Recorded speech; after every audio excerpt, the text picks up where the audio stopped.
দিনহাটা সংহতি ময়দানে স্বর্গীয় ভোলানাথ সরকারের স্মৃতিতে 8 দলীয় ক্রিকেট টুর্নামেন্টের আয়োজন হলো। শনিবার সকাল 10:30 থেকে সংহতি ময়দানে ওই 8 দলীয় ক্রিকেট টুর্নামেন্টের আয়োজন করা হয়। মূলত 40 ঊর্ধ্ব বয়সী খেলোয়াড়দের নিয়ে মদন মোহন বাড়ি নিউ রিক্রিয়েশন ক্লাবের পরিচালনায় এই ক্রিকেট টুর্নামেন্টের আয়োজন করা হয় বলে জানা গেছে। মোট 8টি দল অংশ নিচ্ছে এই টুর্নামেন্টে। সংহতি ময়দানে এদিনের খেলাকে কেন্দ্র করে ক্রীড়াপ্রেমী মানুষদের ভিড় ছিল লক্ষণীয়। ম্যাচের প্রথম বল সেকেন্ড সেশনের বলছি আপনারা তৈরি থাকবেন এবং wonder sports Cooch Behar wonder sports বরকাদা তোমার টিম নিয়ে মূল মঞ্চের সামনে চলে আসবে। তোমার খেলোয়াড় খোঁজ করছে। সজলে ব্যাট চালিয়েছেন টাকিদার থেকে প্রথম একটি 6 দেখতে পেলাম আমরা মিড উইকেটের উপর দিয়ে।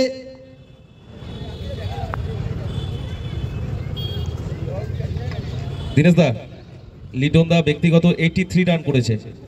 Not out. এটা মূলত বিষয় হচ্ছে আমাদের দিনহাটা সংহতি ময়দানে আমরা আমাদের কিছুদিন থেকে লক্ষ্য করছি যে খেলাধুলা ক্রমশ কমে আসছে এবং সেই সাথে এটা তো একটা বড় সমস্যা যেটা আমাদের সমাজে এখন নতুন প্রজন্ম খেলাধুলার প্রতি অনীহা প্রকাশ করছে।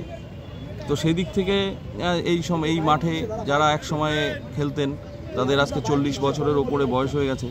আমরা সিদ্ধান্ত নিই যে 40 ঊর্ধ্ব খেলোয়াড়দেরকে মাঠে নামিয়ে যদি নতুন প্রজন্মকে উদ্বুদ্ধ করা যায় সেই ক্ষুদ্র প্রচেষ্টায় আমরা আজকে এই টুর্নামেন্ট চালাচ্ছি এবং আগামী দিনে আমরা আরও বড় টুর্নামেন্ট আরও বড় পরিসরে এটা চালানোর চেষ্টা করব। সেই সাথে দিনহাটার সমস্ত ক্রীড়ামোদী জনসাধারণ থেকে শুরু করে যত সংস্থা ক্লাব সংগঠন আছে তাদের সবার কাছে আমাদের ক্লাবের পক্ষ থেকে মদন মোহন বাড়ি নিউ রিক্রিয়েশন ক্লাবের পক্ষ থেকে আবেদন রইল যে আপনারাও এগিয়ে আসুন দিনহাটার সুস্থ সংস্কৃতি প্রতিষ্ঠিত করতে। দিনহাটার সংহতি ময়দানে আরও বেশি করে সকলে মিলে আমরা খেলাধুলোর আয়োজন করি এবং দিনহাটা মহকুমা কোচবিহার জেলায় ক্রীড়াক্ষেত্রে যে বিশেষ ভূমিকা পালন করে এসছে সেই গরিমা পুনরুদ্ধার করি এই আশা রেখে আমাদের এই টুর্নামেন্ট আজকের পরিচালনা। 8টি দল অংশগ্রহণ করছে। আজকে 4টে ম্যাচ অনুষ্ঠিত হবে। 4টেতে যে 4টে টিম জিতবে তারা আগামীকাল সেমিফাইনালে অংশগ্রহণ করবে এবং তারপরেই কালকের ফাইনাল ম্যাচ। মৃণালকান্তি সরকার, সভাপতি, মদন মোহন বাড়ি নিউ রিক্রিয়েশন ক্লাব।